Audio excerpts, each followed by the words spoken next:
Hello student, welcome to our YouTube channel online study campus. আমি তন্ময় পাল আর তোমাদের জন্য নিয়ে এসেছি ভেক্টরের থিওরি ক্লাস, যেটা তোমরা অনেকেই চেয়েছিলে। আমি কমিউনিটি ট্যাবে দিয়েছিলাম, সেখানে তোমরা অনেকেই ভেক্টরের থিওরি ক্লাস পেতে চেয়েছো। তো আজকে ভেক্টরের বেসিক জিনিস আলোচনা হবে, এরপরে আস্তে আস্তে আমরা অ্যাডভান্স লেভেলগুলোই যাব। তা আজকে যেসব বিষয়গুলো আমরা আলোচনা করব সেটা এখানে লিখে রেখেছি, দেখো। প্রথমে স্কেলার কি, ভেক্টর কি, সেগুলো আলোচনা করব। তারপর ভেক্টরের জ্যামিতিক প্রকাশ আলোচনা করব। সমান ভেক্টর কি, বিপরীত ভেক্টর কি, একরেখীয় ভেক্টর কি, একতলীয় ভেক্টরই বা কি, একক ভেক্টর কি। আর তারপরে সবশেষে যেটা করব সেটা একটু অ্যাডভান্স লেভেল আছে, একটু ভালো আছে, সেটা করতে হবে। সেটা হচ্ছে ভেক্টরের যোগ। ভেক্টরের যোগের দুটো সূত্র আছে, একটা ত্রিভুজ সূত্র, একটা সামান্তরিক সূত্র, সেটা করব। এবং সেই রিলেটেড কিছু স্পেশাল কেস আমরা করে নেব। তো চলো আজকে আর কথা না বাড়িয়ে আজকে আমরা এই সব বিষয়গুলো আলোচনা শুরু করি।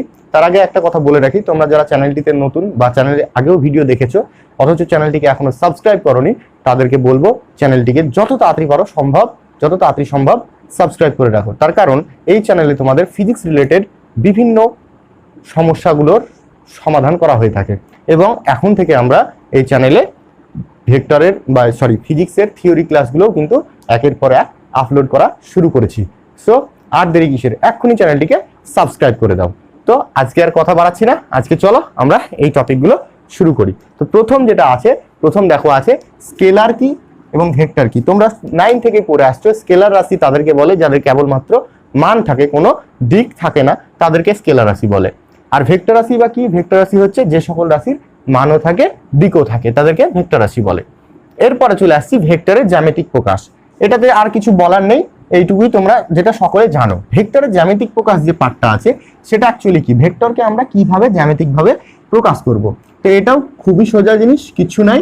একটা সরল রেখা, সেই সরল রেখার মাথায় একটা অ্যারো হেড দিয়ে কিন্তু আমরা একটা ভেক্টরকে প্রকাশ করতে পারি, এবং এই সরল রেখার যে দৈর্ঘ্য সেটাই হচ্ছে ভেক্টরটার মান প্রকাশ করবে। যেহেতু ভেক্টরের মানও আছে, দিকও আছে, সেই দৈর্ঘ্যটা কি প্রকাশ করবে, ভেক্টরটার মান প্রকাশ করবে। এবং এই যে অ্যারো হেডটা তোমরা দেখতে পাচ্ছ, যেদিকে অ্যারো দেওয়া আছে সেই অ্যারো হেডটা ওই ভেক্টরটার দিক প্রকাশ করবে। এবার এখানে একটা কিছু কথা বলে রাখি। এই যে ভেক্টরটা আমি প্রকাশ করেছি, ধরে নিলাম আমি এই ভেক্টরটার এই যে এই বিন্দুটা, এই বিন্দু থেকে এই বিন্দু পর্যন্ত দৈর্ঘ্য হচ্ছে a। তাহলে এই ভেক্টরটা জ্যামিতিক ভাবে প্রকাশ করলাম কিভাবে, একটা সরল রেখা দিয়ে এটা। এবার এই ভেক্টরটাকে প্রকাশের নিয়ম হচ্ছে যে যতটা দৈর্ঘ্য হবে সেই দৈর্ঘ্যটা তো লিখলাম, লেখার পর তার মাথায় এরকম একটা অ্যারো সাইন দিতে হবে, ঠিক আছে। এইভাবে আমরা বীজগাণিতিকভাবে একটা ভেক্টরকে প্রকাশ করতে পারি, আর এটা হচ্ছে তার জ্যামিতিক প্রকাশ।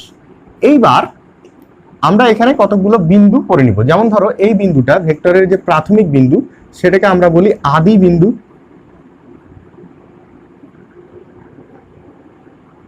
আর এই বিন্দুটাকে বলা হয় অন্তিম বিন্দু,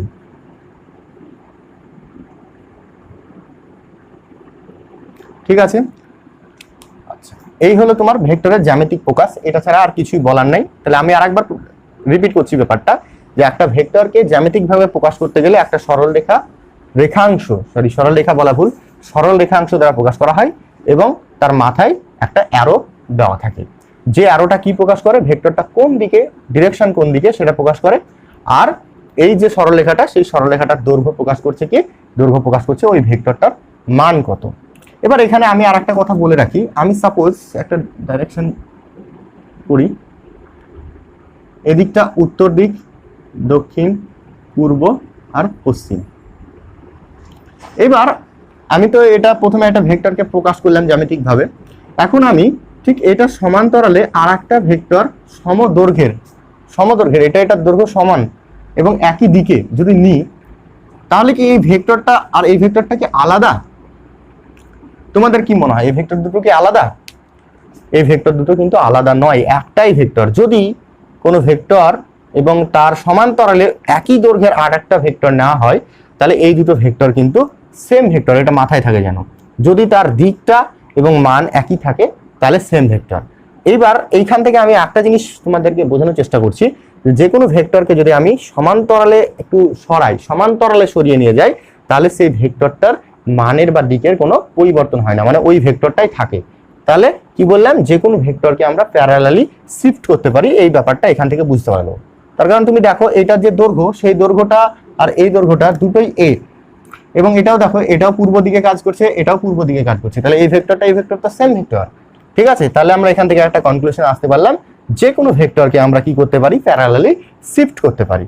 এই ছিল তোমার মোটামুটি ভেক্টরের জ্যামিতিক প্রকাশ। আর ভেক্টরকে বীজগাণিতিক ভাবে লেখার সময় আমরা যে কোনো একটা লেটার লিখবো, তার মাথায় এরকম অ্যারো সাইন দিব, তাহলেই ভেক্টরের বীজগাণিতিক ভাবে প্রকাশ করতে পারা যায়।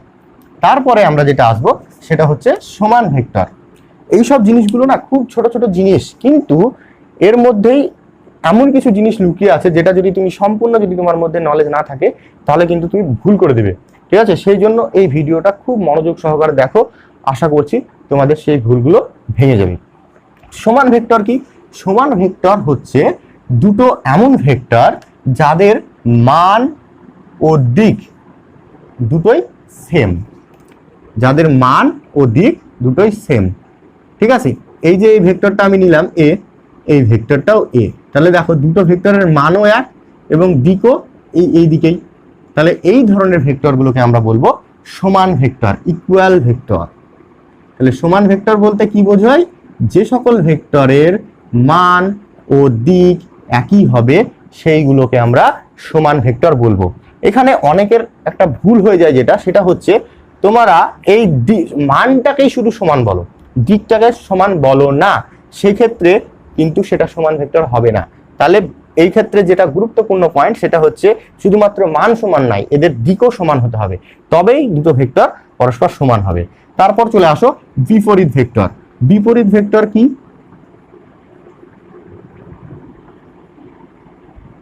বিপরীত ভেক্টর হচ্ছে দুটো ভেক্টরের, এখান থেকে তোমাদের কি মনে হচ্ছে? বিপরীত কথার অর্থ হচ্ছে দুটো বিপরীত দিকে কাজ করবে, তাই না? তাহলে দুটো ভেক্টরের যদি দিক বিপরীত হয়ে যায় তবেই তারা বিপরীত ভেক্টর, এটা তোমাদের ধারণা, কিন্তু তা নয়। অবশ্য বিপরীত দিকে হবে, কিন্তু তার সঙ্গে আর একটা কন্ডিশনে জড়িয়ে আছে, সেই কন্ডিশনটা না বললে তোমরা কিন্তু এটা সঠিক হলো না। সেই কন্ডিশনটা কি? কন্ডিশনটা হচ্ছে দুটো ভেক্টরের দিক আলাদা, মেনে নিলাম, একটা এই দিকে আর একটা উল্টো দিকে, কিন্তু কিন্তু যেটা তোমরা ভুল করো সেটা হচ্ছে তাদের দৈর্ঘ্যটা অর্থাৎ তাদের মানটাও সমান হতে হবে, তবেই তারা পরস্পর বিপরীত ভেক্টর হবে। দেখা গেল একটা ছোট আর একটা বড়, সেগুলো হয়তো দুটো বিপরীত দিকে কাজ করছে কিন্তু তারা বিপরীত ভেক্টর হবে না। ঠিক আছে, তাহলে কি বলবো? দুটো ভেক্টরের মান ও দিক যদি আলাদা হয়, মান সমান কিন্তু যদি দিক আলাদা হয়, আলাদা মানে কি বিপরীতমুখী হয়, আলাদা মানে এটাও এটা আর এটা দুটোর দিক কিন্তু আলাদা, কিন্তু আলাদা বলতে গেলে এখানে জাস্ট সম্পূর্ণ বিপরীতমুখী হবে, মানে একটা যদি এদিকে কাজ করে আর একটা এদিকে কাজ করবে, এরকম যদি হয় এবং দুটোর মানই যদি সমান হয় তখন সেই ভেক্টরগুলোকে আমরা বিপরীত ভেক্টর বলবো। তাহলে এই ভেক্টরটা এ, যেহেতু মান সমান তাহলে এটাও এ হবে, কিন্তু আগে একটা মাইনাস হবে, মাথায় থাকে। একটা ভেক্টরের বিপরীত ভেক্টরকে সবসময় আমরা আগে একটা মাইনাস সাইন দিয়ে ডিনোট করব। তারপরে চলে আসছে একরেখীয় ভেক্টর, খুব খুব গুরুত্বপূর্ণ জিনিস এবং এটা প্রায় অনেকেরই বুঝতে খুব সমস্যা হয়। তাহলে প্রথম হচ্ছে একরেখীয় ভেক্টর।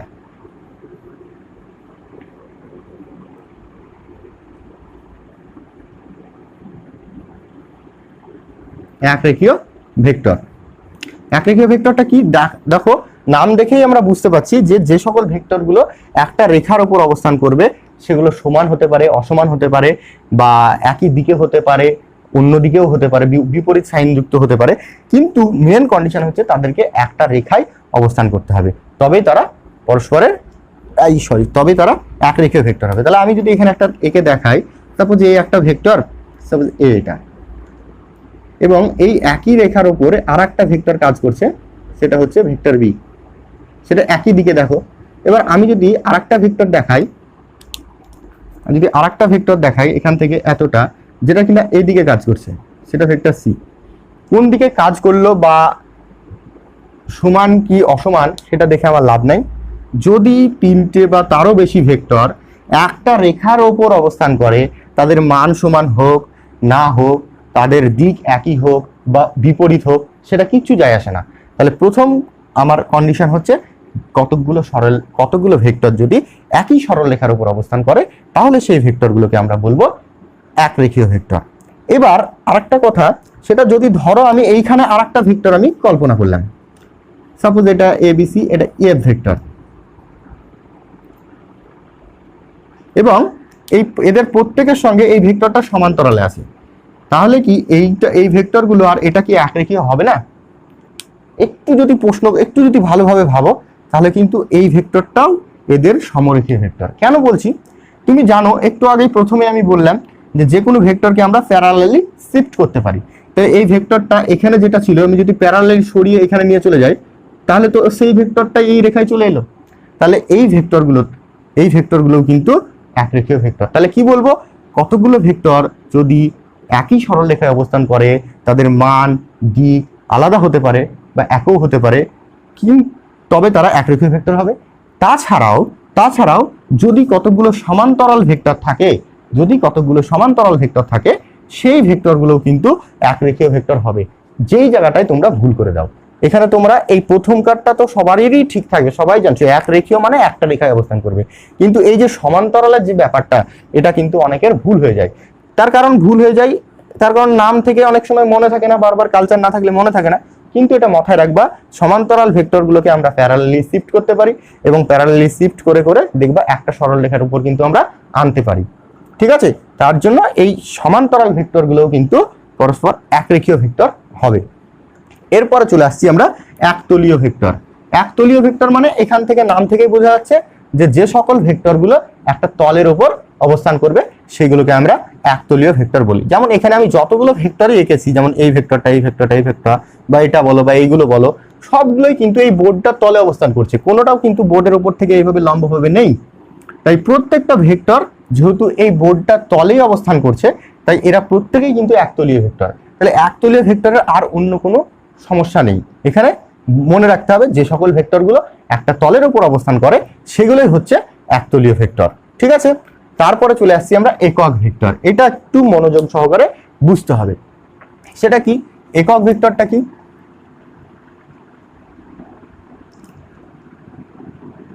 একক ভেক্টর যে সকল ভেক্টরের মান এক এবং একটা নির্দিষ্ট দিক আছে তাদেরকে একক ভেক্টর বলে। তাহলে একক ভেক্টর কি বললাম? ভেক্টর মানে তার মান এবং দিক দুটো থাকবে। এখানে স্পেশাল করে দেওয়া হয়েছে তার মানটা হয়ে যাবে এক আর একটা দিক তো থাকবেই। তাহলে এই কথাটা যদি লিখি, কোনো একটি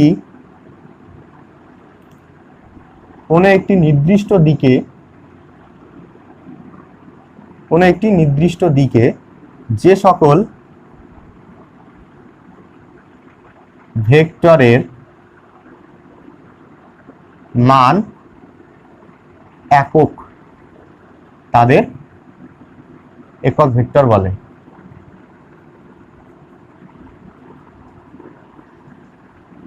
এটার ইংলিশ নাম হচ্ছে ইউনিট ভেক্টর।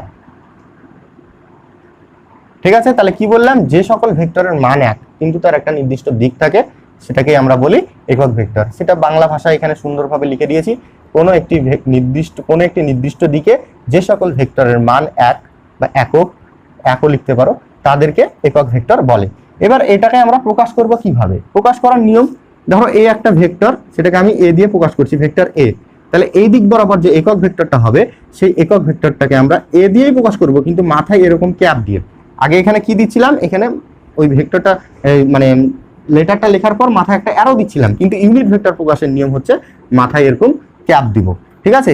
এবং আমি কতগুলো উদাহরণ যদি বলি, এক্স অ্যাক্সিস বরাবর যে ইউনিট ভেক্টরটা হয় সেটা আই ক্যাপ দিয়ে ডিনোট করা হয়, ওয়াই অ্যাক্সিস বরাবর যে ইউনিট ভেক্টরটা হয় সেটা জে ক্যাপ দিয়ে ডিনোট করা হয়, এবং জেড অ্যাক্সিস বরাবর যে ইউনিট ভেক্টরটা থাকে তাকে কে ক্যাপ দ্বারা ডিনোট করা হয়। এইগুলো স্পেশালাইজেশন, এইগুলো এর বাইরে ইউজ করতে গেলে তখন তোমাকে লিখে দিতে হবে। কিন্তু যদি তুমি আই ক্যাপ লিখো তার মানে সেখান থেকে বোঝা যায় যে সেটা এক্স অ্যাক্সিস বরাবর unit vector, Y cap J cap লিখলে ওয়াই অক্ষ বরাবর, আর কে ক্যাপ লিখলে জেড ক্যাপ বরাবর, জেড অ্যাক্সিস বরাবর। তো এই ইউনিট ভেক্টরটা আমরা বের করবো কি করে, বা ইউনিট ভেক্টরটা আসলে কি জিনিস সেটা একটু ভালো করে দেখে নিই। ধরে নাও এ একটা ভেক্টর, সেই ভেক্টরটার মানও আছে, সেই মানটা কত? এ। আচ্ছা, এখানে আর একটা কথা বলে রাখি, যে কোনো ভেক্টরের যখন আমি ভেক্টরটাকে লিখবো তখন কিন্তু এরকম লেটারটা লিখে তার মাথায় অ্যারো দিয়ে প্রকাশ করব। কিন্তু শুধু যদি ভেক্টরটার মান লিখতে চাই তাহলে মান লেখার দুরকম পদ্ধতি আছে, শুধু লেটারটা লিখে দাও, আর না হলে এরকম ভেক্টরটাই লিখো দিয়ে মড চিহ্ন দিয়ে দাও। এটা এবং এটা কিন্তু একই জিনিস প্রকাশ করে। আর যখন এটা আমি লিখবো তখন এর মধ্যে কি প্রকাশ করছে, এর মধ্যে মানটাও আছে দিকটাও আছে, অর্থাৎ টোটাল ভেক্টরটাকে প্রকাশ করছে।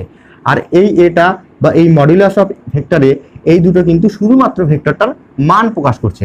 তাহলে এখান থেকে এই যে ভেক্টরটার মান, এটা আমি যদি এটাকে এর ডিরেকশনে ইউনিট ভেক্টর দিয়ে গুণ করে দিই, তাহলেই টোটাল ভেক্টরটা পেয়ে যাব। তাহলে এখানে হলো এইটা, তাহলে vector A equal to A cap, এই ক্যাপটা হচ্ছে এ ভেক্টরের দিকে একক ভেক্টর। ঠিক আছে, এখান থেকে যদি আমি একক ভেক্টরটা বের করে নিই এ ক্যাপ, তাহলে কি হচ্ছে দেখো, A by vector A by mod A, বা শুধু এ, যেটা খুশি লিখতে পারো।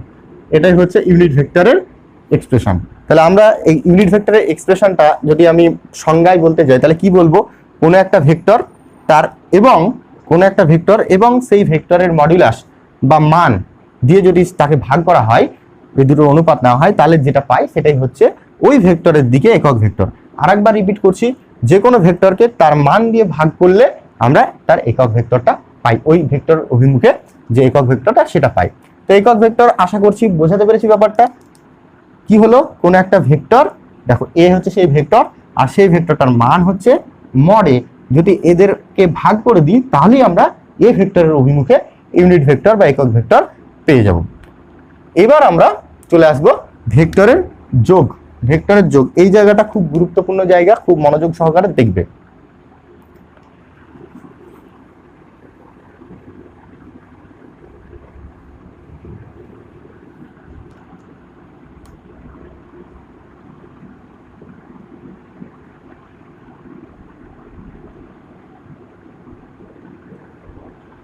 ভেক্টরের যোগ, তার আগে আর একটা কথা বলে রাখি, যে কোনো একাধিক ভেক্টরকে যখন আমরা যোগ করব, যোগ করার পর আমরা যে নতুন ভেক্টরটা পাবো, দুটো ভেক্টর রাশি যোগ করলে সবসময় আর একটা ভেক্টর রাশি পাবো, যে নতুন ভেক্টর যেটা পাবো সেটাকে কিন্তু আমরা বলবো ওই যে আগের যে দুটো ভেক্টর ছিল তাদের লব্ধি। তাহলে লব্ধি বলে একটা নতুন ট্রাম এখানে হলো, সেটা কি, সেটা হলো একাধিক ভেক্টর, দুই বা ততোধিক ভেক্টর যখন যোগ করা হয় তার ফলে নতুন যে ভেক্টরটা পাওয়া যায় সেই ভেক্টরটাকে আমরা লব্ধি ভেক্টর বলি। ঠিক আছে, এবার এই লব্ধি ভেক্টরের মান ও দিক নির্ণয় করার জন্য আমাদের এখানে দুটো সূত্র আমরা ইউজ করি। দুটো বলা ভুল, এছাড়াও আরো সূত্র আছে, বহুভুজ সূত্র, আরো অনেক সূত্র আছে। ঠিক আছে, তার মধ্যে স্পেশালি এই দুটো আমরা ব্যবহার করি। তো এই দুটো সূত্র ব্যবহার করে কিভাবে এই লব্ধি ভেক্টরের মান ও দিক নির্ণয় করব সেটা এখন আমরা একের পর এক দেখে নেব। প্রথমেই আসি আমরা ত্রিভুজ সূত্রতে।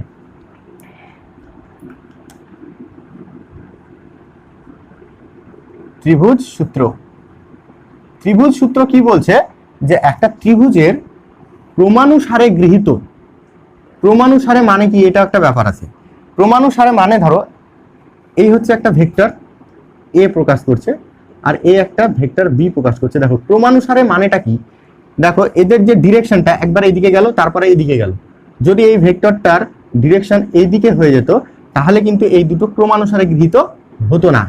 এটাই হচ্ছে ক্রমানুসারে। ঠিক আছে, মানে যদি যে ভেক্টরগুলো ক্লকওয়াইজ যদি ঘুরে তাহলে সবই ক্লকওয়াইজ, যতগুলো ক্লকওয়াইজ হবে সবগুলোই ক্রমানুসারে গৃহীত। যদি একটা অ্যান্টি ক্লকওয়াইজ হয়ে যায় তখন সেটা কিন্তু আর ক্রমানুসারে হলো না। যেমন আমি এই দুটো ভেক্টরের কথা বলছি, এটা একটা ভেক্টর, এটা একটা ভেক্টর। এটা দেখো দুটো ভেক্টর অ্যান্টি ক্লকওয়াইজ আছে, এইভাবে ছিল, তারপর এইভাবে ঘুরে গেল, এইভাবে ছিল, এইভাবে ঘুরে গেল, তাহলে দুটো ভেক্টর কিন্তু অ্যান্টি ক্লকওয়াইজ।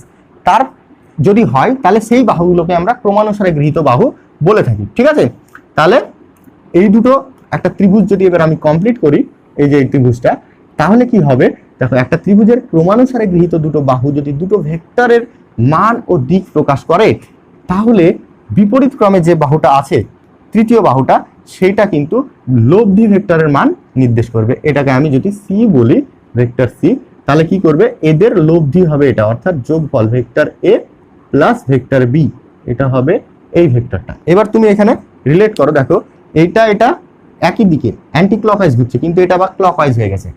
এই দেখো এদিকে দিকটা দেখো চেঞ্জ হয়ে গেছে, এটা আর এটা একই দিক ছিল, এটা কিন্তু উল্টো দিকে হয়ে গেল, তার জন্য এটা হয়ে গেল এদের লব্ধি। ঠিক আছে, তাহলে আরেকবার বলে দিই ত্রিভুজ সূত্রটা। ত্রিভুজ সূত্র বলছে যে একটা ত্রিভুজের ক্রমানুসারে গৃহীত দুটো বাহু যদি দুটো ভেক্টরকে প্রকাশ করে, ভেক্টরের মান ও দিক প্রকাশ করে, তাহলে তৃতীয় ক্রমে যে অপর প্রান্তে যে তৃতীয় যে বাহুটা আছে সেটা এই দুটো ভেক্টরের লব্ধি মান ও দিক প্রকাশ করবে। তাহলে লব্ধির মান কোনটা, এখান থেকে এইটা হচ্ছে লব্ধির মান।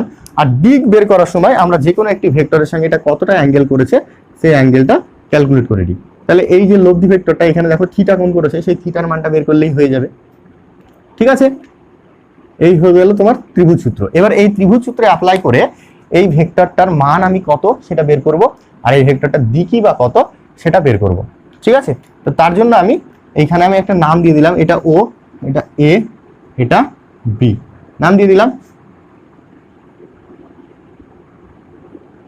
ঠিক আছে,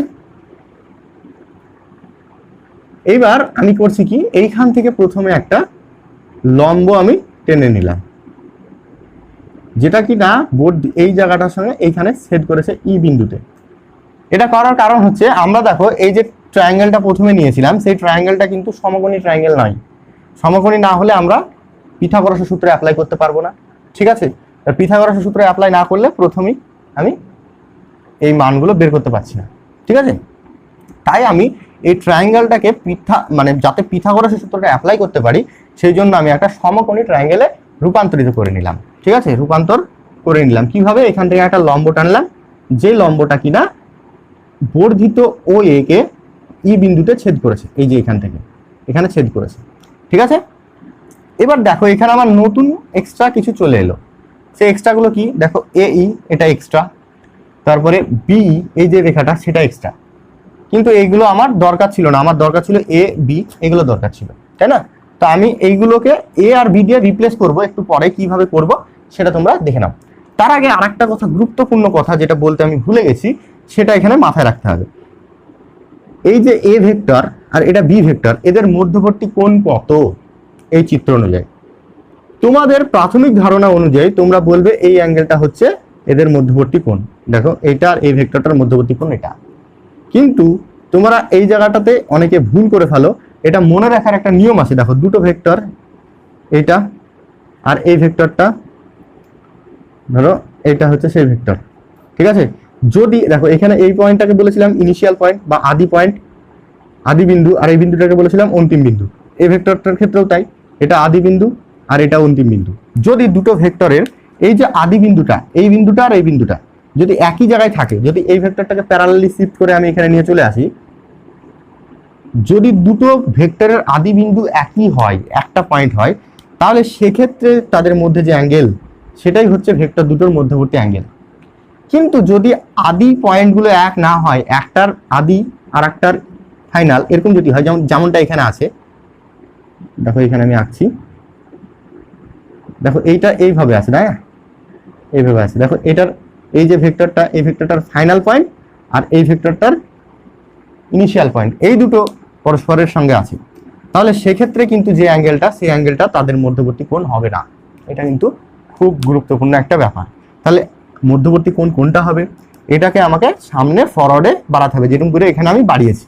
বাড়ানোর পর এই যে অ্যাঙ্গেলটা হচ্ছে, সেই অ্যাঙ্গেলটা হবে কিন্তু ভেক্টর দুটোর মধ্যবর্তী কোণ। ঠিক আছে, তাহলে এখানে আরেকবার বলে দিই, যদি দুটো ভেক্টরের আদি বিন্দু দুটো একত্রিত হয়ে থাকে, তাহলে যে মধ্যবর্তী যে কোণটা সেটাই হচ্ছে ভেক্টর দুটোর মধ্যে কোণ। কিন্তু যদি আদি বিন্দুগুলো একসঙ্গে না থেকে একটার ফাইনাল পয়েন্টের সঙ্গে অপরটার আদি বিন্দু ইনিশিয়াল পয়েন্ট যদি মিলে যায়, তাহলে সেক্ষেত্রে কিন্তু এই অ্যাঙ্গেলটা ওদের মধ্যবর্তী কোণ হবে না। সেক্ষেত্রে একটা ভেক্টরকে এভাবে বাড়িয়ে দিতে হবে, সেম দিকে বাড়িয়ে দেওয়ার পর ডট ডট করে বাড়াবে, যে অ্যাঙ্গেলটা হবে সেটাই হবে কিন্তু ওদের মধ্যবর্তী কোণ, যেটা কিনা এখানে করা হয়েছে। ঠিক আছে, এইবার আমি কি করব, দেখো এই ট্রায়াঙ্গেলটার দিকে তাকাও। আমি এর আগে যেমনটা বললাম, এই বি এটা আমার এক্সট্রা চলে এসছে, তাহলে এই এ আর বি দিয়ে এগুলোকে কিভাবে রিপ্লেস করা যায় সেটা এখন আমি একটু দেখে নিব। তো এই যে ট্রায়াঙ্গেলটা, এই ট্রায়াঙ্গেলটাও কিন্তু একটা সমকোণী ত্রিভুজ, তাই না? এটা হচ্ছে লম্ব, এটা অতিভুজ আর এটা ভূমি। ঠিক আছে, তাহলে আমি কিভাবে এইটা আর এটা বের করি ইন টার্মস অফ বি আর এ আলফা এগুলোর সাপেক্ষে, সেটা দেখে নিই। তো এই ট্রায়াঙ্গেলটা থেকে দেখো আমি কি করছি, ত্রিভুজ এ ই বি হইতে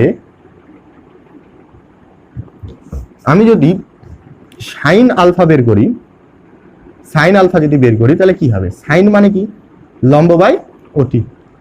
তাহলে এখানে লম্ব কোনটা, এই অ্যাঙ্গেলটা সাপেক্ষে লম্ব এটা বিই, আর অতি কোনটা, অতি হচ্ছে এটা বি এ।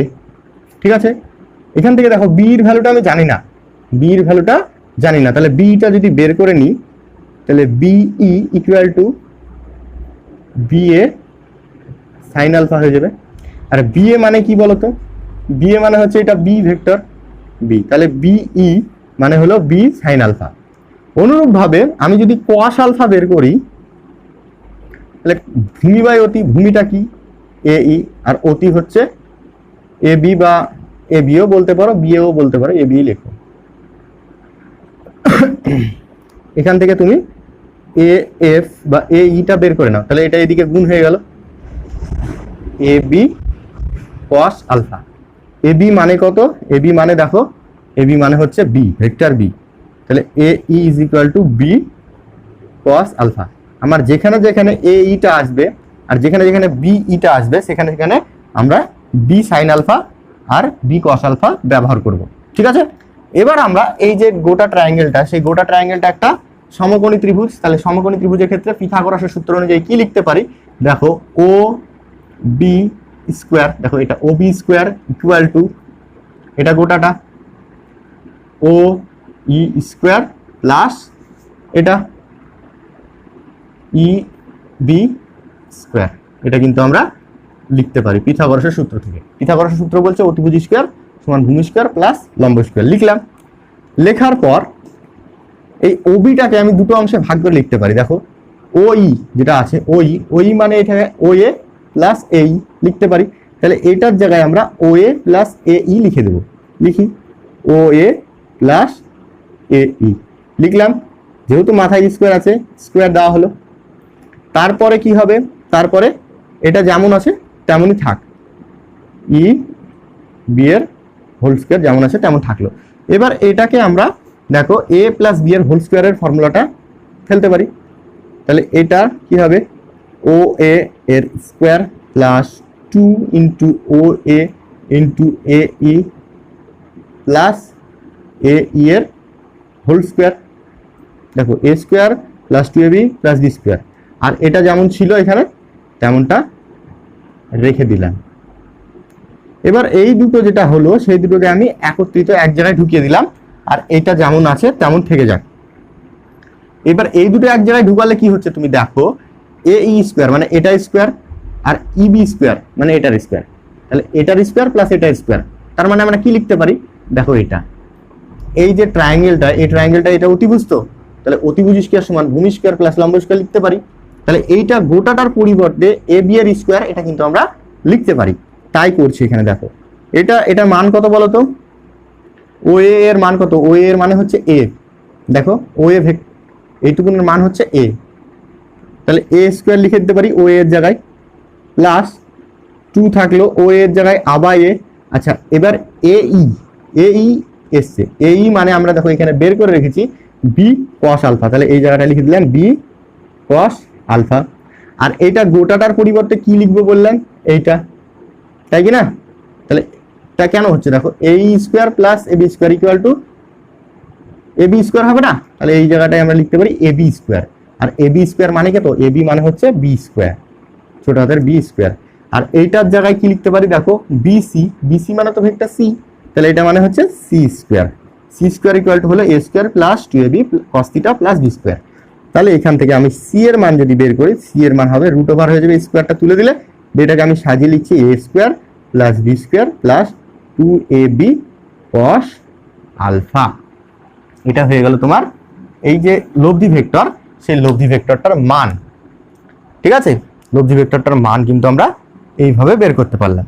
এবার আমরা কি করব? এবার এই ভেক্টরটা, লব্ধি ভেক্টরটা কোন দিকে, দিকটা বের করব। দিকটা বের করতে গেলে আমাকে এই অ্যাঙ্গেলটা বের করতে হবে, যে ভেক্টর এর সঙ্গে কত ডিগ্রি কোণ করে আছে সেটা বের করতে হবে। তো সেটা কিভাবে বের করতে হবে? আমাকে তার জন্য এটুকু মুছতে হবে। মুছে নি, আশা করছি সকলের টোকা হয়েছে। যদি টোকা না হয় তোমরা পজ করে এই জায়গাটা টুকে নিবে। এবার আমি ওই অ্যাঙ্গেলটা বের করব। তাহলে এবার কি বের করব? লব্ধির দিক।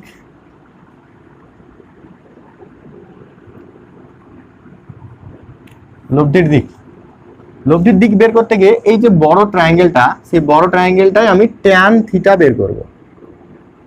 ট্যান থিটা প্রথমত বের করব। ট্যান থিটা মানে কি সবাই জানি, ট্যান মানে হচ্ছে লম্ব বাই ভূমি। লম্ব কোণটা এখানে এটা, তাহলে বিই, আর ভূমি হচ্ছে এটা গোটা ও ই হয়ে গেল। তারপরে কি করব?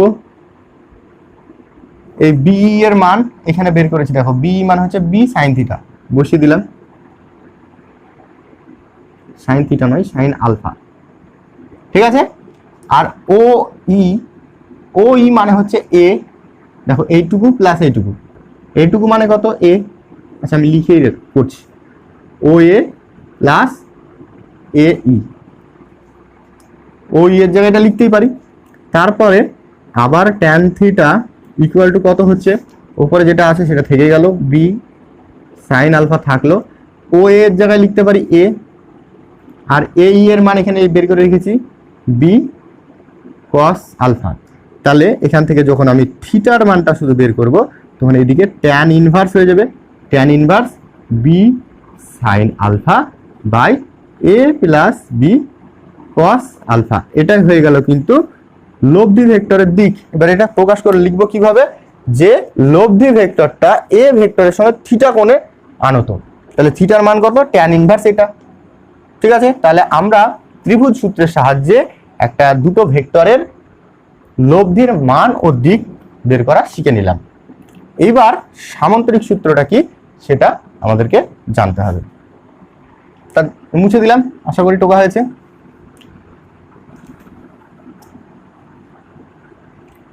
সামান্তরিক সূত্রটা কিছু না, এই ত্রিভুজ সূত্র থেকেই ওটার ইনভেনশন।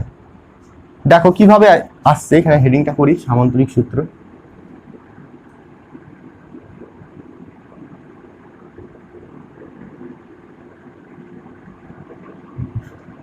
সামান্তরিক সূত্রটা ত্রিভুজ সূত্র থেকে এসছে।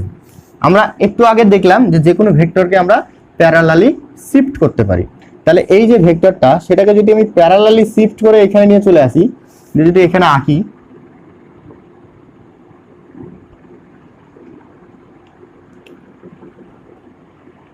তাহলে কি কোনো সমস্যা আছে? এই ভেক্টরটা বি, এই ভেক্টরটাও বি হবে। আর এই যে ভেক্টরটা প্যারালালি হয়নি, এটা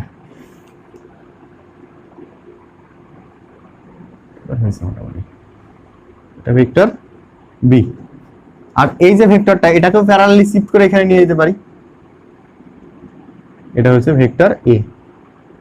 তাহলে এবার তুমি দেখো আগের যেটা পড়লাম সেটার কি কোনো পরিবর্তন হলো? আমি জাস্ট এই ভেক্টরকে প্যারালালি শিফট করে এখানে এসেছি, আর এই ভেক্টরটাকে প্যারালালি শিফট করে এখানে নিয়ে গেছি, যাতে করে আমার একটা কি তৈরি হয়ে গেছে, একটা সামান্তরিক তৈরি হয়ে গেছে। তাছাড়া আগের যা ক্যালকুলেশন বাদ বাকি সবকিছুই একই আছে। এবার এটার প্রকাশভঙ্গিটা একটু আলাদা। প্রকাশভঙ্গি আগেরটা কি বললাম, আগের বললাম যে ত্রিভুজের দুটো ক্রমানুসারে গৃহীত দুটো বাহু যদি দুটো ভেক্টরকে প্রকাশ করে, তাহলে তৃতীয় প্রান্তে অবস্থিত অন্য যে বাহুটা আছে, অপর প্রান্তে অবস্থিত অন্য বাহুটা তার লব্ধি ভেক্টর প্রকাশ করে। আর এখানে আমরা প্রকাশ করব কি করে, এটা একটা গোটাটা সামান্তরিক, সেই সামান্তরিকের দুটো বাহু, একটা এই বাহুটা আর একটা এই বাহুটা, দুটো ভেক্টরকে প্রকাশ করছে।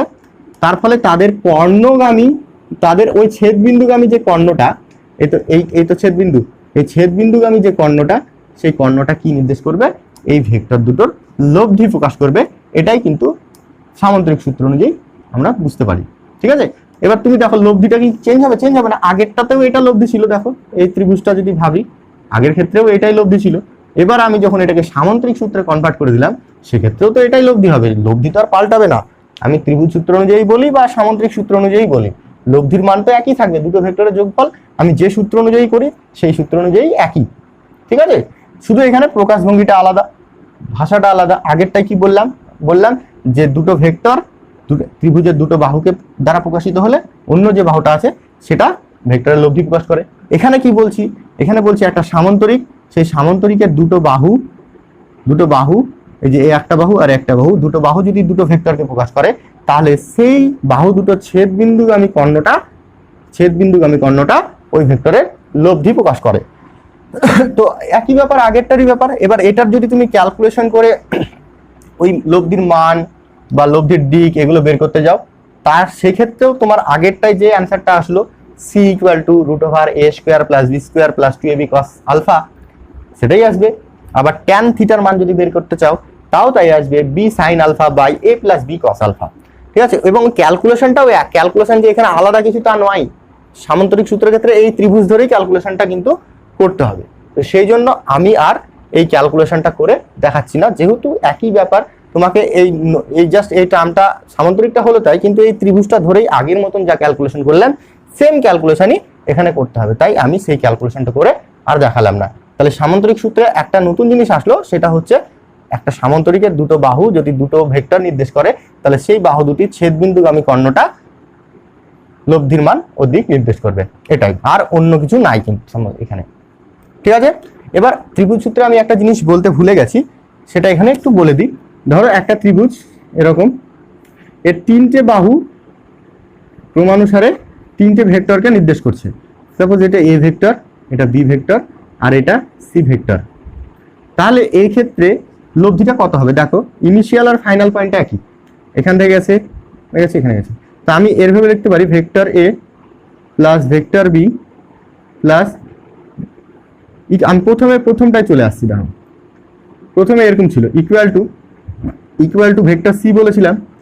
এবার যদি আমি এটা ডিরেকশন চেঞ্জ করে দিই, এদিকে করে দিই, তাহলে বিপরীত ভেক্টর হয়ে গেল। তাহলে এখানে মাইনাস হবে, প্রথমেই বলেছি বিপরীত ভেক্টর মানে সমান কিন্তু দিক বিপরীত। তাহলে আমি এটার কি করলাম, এই যে ভেক্টরটার দিকটা উল্টে দিলাম, তাহলে এই ভেক্টরটাই হয়ে গেল মাইনাস সি, তাই কি না? এবার এটাকে এই পাশে নিয়ে চলে এসে তো A plus B plus C equal to কত হয়ে গেল? 0 হয়ে গেল। তাহলে এখান থেকে একটা কনক্লুশনে আসা গেল, সেটা হচ্ছে যে একটা ত্রিভুজের তিনটে বাহু যদি তিনটে ভেক্টর নির্দেশ করে এবং ক্রমানুসারে তিনটে ভেক্টর নির্দেশ করে, তাহলে সেই ভেক্টর তিনটার কি হবে? সমষ্টি বা যোগফল হয়ে যাবে 0। ঠিক আছে, এবার আমরা এই যে এই পয়েন্টটা কতগুলো স্পেশাল কেস করে নেব। এই যে ফর্মুলাগুলো আমরা ডিরাইভ করলাম ভেক্টর সি এর আর ট্যান থিটার, সেটার উপর আমরা কতগুলো স্পেশাল কেস কিন্তু এখানে করে নেব। সেই স্পেশাল কেসগুলো কি, চলো একের পর এক দেখে নেওয়া যাক।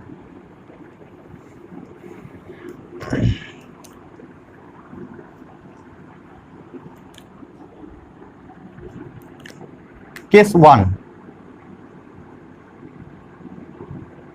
1 কি, ওই যে এখানে আমি তার আগে ওই লব্ধির ফর্মুলাটা লিখে রাখি। সি ইকুয়াল টু ছিল √a square plus B square plus 2ab cos alpha, আর ট্যান থিটার যে ফর্মুলাটা ছিল সেটা ছিল B sine alpha by a plus B cos alpha. এই ফর্মুলাগুলো ছিল, এইগুলো আমরা বিভিন্ন কেস নিব, সেই কেসে কেমন কেমন হয় সেটা দেখব। তো প্রথম কেসটাই আমি ধরে নিলাম আলফা ইকুয়াল টু 0। তার মানে কি? আলফা ইকুয়াল টু 0 মানে দুটো যে ভেক্টর আছে তাদের মধ্যবর্তী কোণ 0, আর মধ্যবর্তী কোণ 0 মানে কি? একটা ভেক্টর এটা এবং আর একটা ভেক্টর এই বরাবরই কাজ করছে, তবেই সেই ক্ষেত্রে কিন্তু মধ্যবর্তী কোণ 0 হবে। তাহলে আমরা এই ভেক্টর আলফা ইকুয়াল টু 0 মানে আমরা বলতে পারি ভেক্টর দুটো সমমুখী। তাহলে সমমুখী দুটি ভেক্টরের লব্ধির মান কি হবে এবং সেক্ষেত্রে লব্ধিটা কোন দিকেই বা কাজ করবে সেটা এখন আমরা বের করব। ঠিক আছে, তাহলে যেহেতু আলফাটা 0, তাহলে cos আলফা মান কত হবে সেটা আমাদের বের করতে হবে। cos আলফার জায়গায় কত বসাবো? cos 0, তাই না? cos 0 এর মান কত? আমরা সকলে জানি cos 0 এর মান 1। তাহলে এবার এইখান থেকে c এর মানটা কত হচ্ছে সেটা দেখে নিই। c equal to a square plus B square plus 2ab cos 0। এবার cos 0 এর মান 1 বসিয়ে দেবো, তাহলে কত হচ্ছে? a square plus B square plus 2ab, এটাই দাঁড়াবে। এবার a square plus B square plus 2ab, এটা মানে আমরা লিখতে পারি যে a square a plus b এর হোল স্কোয়ার। তাহলে কি আসছে? a প্লাস b, এটাই দাঁড়াচ্ছে। তাহলে দুটো সমমুখী ভেক্টর যদি হয় তাদের লব্ধি কত হবে? তাদের মানের জাস্ট যোগফল করলেই লব্ধিটা আমরা পেয়ে যাব। এবার আমরা তাদের ডিরেকশনটা বের করব, ট্যান থিটার ভ্যালু বের করব। ট্যান থিটা ইকুয়াল টু কত হচ্ছে? দেখো B sine 0 by a plus B cos 0। ঠিক আছে, এবার ট্যান থিটা ইকুয়াল টু, দেখো ওপরে 0 চলে আসছে, সাইন 0 এর ভ্যালু 0 বাই সামথিং মানে কত হয়? 0ই হয়, তাই না? তাহলে থিটার ভ্যালু কত হবে? 0 হবে। তার মানে বোঝা যাচ্ছে যে এক্ষেত্রে লব্ধি ভেক্টরটা ওই যে সমমুখী ভেক্টরের দিকেই কাজ করবে, অন্য কোনো দিকে কাজ করবে। মানে এই দিক বরাবর একটা ভেক্টর আর একটা ভেক্টর এই দিক বরাবর, তাহলে লব্ধি ভেক্টরটাও এই দিক বরাবরই কাজ করবে, তিনটে একই সরলরেখা বরাবরই কাজ করবে। এখান থেকে আমরা এই কনক্লুশনে আসতে পারলাম। এবার পরবর্তী যে এটা পয়েন্টটা কেসটা, সেই কেসটাই আসা যাক। সেকেন্ড কেস, আলফার মানটা যদি 90 ডিগ্রি হয় সেক্ষেত্রে কি হবে? 90 ডিগ্রি হলে দেখো কি হবে, এখানে cos 90 হয়ে যাবে। এগুলো cos 90 মান কত? cos 90 মান কিন্তু 0, তাহলে এই পার্টটা টোটালটাই থাকছে না, তাই কি না? এটা যদি 0 হয়ে যায় তাহলে এই পার্টটা টোটালটাই থাকছে না, এবং সেক্ষেত্রে যে লব্ধির যে ভ্যালুটা হবে সেটা হবে এটা c = a square plus b square. আর tan 90 এখানে কি হবে, এইগুলো আমি কনভার্ট করে দিলাম 90 তে, ঠিক আছে? এবার দেখো এখানে sin 90 মান হয় 1, তাহলে এখানে শুধু b পড়ে থাকবে, আর এখানে দেখো এই পার্টটা থাকবে না, তার কারণ cos 90 0 হয়ে যায়, এখানে 0, ঠিক আছে? তাহলে আসছে কত ব্যাপারটা, b/a। এখান থেকে থিটা যদি আমি বের করতে যাই, tan ইনভার্স b/a, এটা দাঁড়ালো আমার এক্ষেত্রে দিক, মানে কোন দিকে কাজ করছে সেটা, ঠিক আছে? আমি এটা যদি ছবি এঁকে বোঝানোর চেষ্টা করি, এই হচ্ছে একটা ভেক্টর, আর এর সঙ্গে লম্ব হবে আর একটা ভেক্টর কাজ করছে এটা, আর এই যে এটা হচ্ছে তার লব্ধি, এই অ্যাঙ্গেলটা থিটা, ঠিক আছে? তো থিটা ভ্যালু কত হলো? এই থিটার ভ্যালু হলো এই যে tan ইনভার্স b/a, আর লব্ধিটা কত হলো? এটা হয়ে গেল √a square plus b square. এবার তোমরা এখান থেকে রিলেট করতে পারবে এটা কিভাবে হলো, এটা a এটা b, এটা রিলেট করতে পারবে। এটা দেখো একটা যেহেতু লম্ব হয়ে আছে, তাই এটা এই যে ট্রায়াঙ্গেলটা, এই ট্রায়াঙ্গেলটা হচ্ছে কি, এটা হচ্ছে সমকোণী ত্রিভুজ। তাহলে সমকোণী ত্রিভুজের ক্ষেত্রে এটা অতিভুজ বের করা হয় কি করে, ভূমি স্কয়ার প্লাস লম্ব স্কয়ার। তো তাই তো হয়েছে, √ভূমি স্কয়ার প্লাস লম্ব স্কয়ার, ভেক্টর যোগ করে তাই হয়েছে, ঠিক আছে? এবার আর একটা কেস আছে, সেই কেসটা পরে নিলেই আমাদের কাজ হয়ে যাবে। সেটা হচ্ছে যে এই যে আলফা, এই আলফার মান যদি 180 ডিগ্রি হয় সেক্ষেত্রে কি হবে? তো তোমরা আশা করছি সকলে সাইন 180 ডিগ্রি আর cos 180 ডিগ্রির মান বের করা জানো। আমি তাও একবার বের করে দেখিয়ে দিচ্ছি। সাইন 180 ডিগ্রি এটার মান কিভাবে বের করব? সাইন 90 প্লাস 90, সাইন ঢুকছে সাইনের ঘরেই, তাহলে cos 90 হয়ে যাবে, ঠিক আছে? সাইন ঢুকছে সাইনের ঘরে, তাই মাইনাস হলো না, আর cos 90 এর মান কত, 0, ঠিক আছে? একইভাবে আমি যদি এটা সাইন cos বের করি, cos 180 যদি বের করি তাহলে এটা কি হবে, cos 90 প্লাস 90। এবার cosটা যেহেতু সাইনের ঘরে ঢুকে পড়ছে তাই একটা মাইনাস হয়ে যাবে, তার কারণ আমরা জানি এখানে অল, এটা সাইনের ঘর, এটা ট্যানের ঘর, আর এটা কসের ঘর, অল সাইন ট্যান কস, ঠিক আছে? যখন এই যে অ্যাঙ্গেলটা 180 ডিগ্রিটা দেখো, এখানে এতদূর 90, তারপর এখানে আবার 180, তাহলে এই যে কসটা ঢুকছে সাইনের ঘরে, সেই জন্য মাইনাস হয়ে যাবে, আর এটা সাইন 90, সাইন 90 মান হচ্ছে 1, তাহলে cos 180 মান হলো -1 আর সাইন 180 মান হলো 0। এই ভ্যালুগুলো এখানে আমাকে পুট করতে হবে, তাই তো?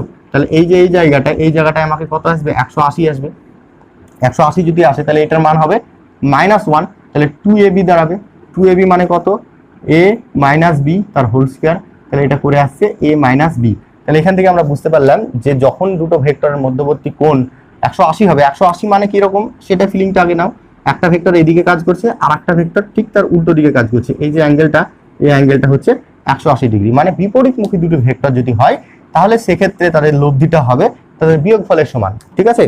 এবং যে দিকটা, সেই দিকটা দেখবা 0 চলে আসবে। ট্যান থিটা যদি বের করি, এখানে আসছে কত, এখানে আসছে b সাইন 180, আর এখানে a প্লাস b cos 180, ঠিক আছে? এবার b, এই যে সাইন 180 মান আমি বের করে দেখালাম 0, তাহলে 0/সামথিং মানে 0ই হয়, তাহলে থিটার মানও এখানে 0ই আসছে। তো আজকের ভিডিওতে এই কটা জিনিসই আলোচনা করা হলো।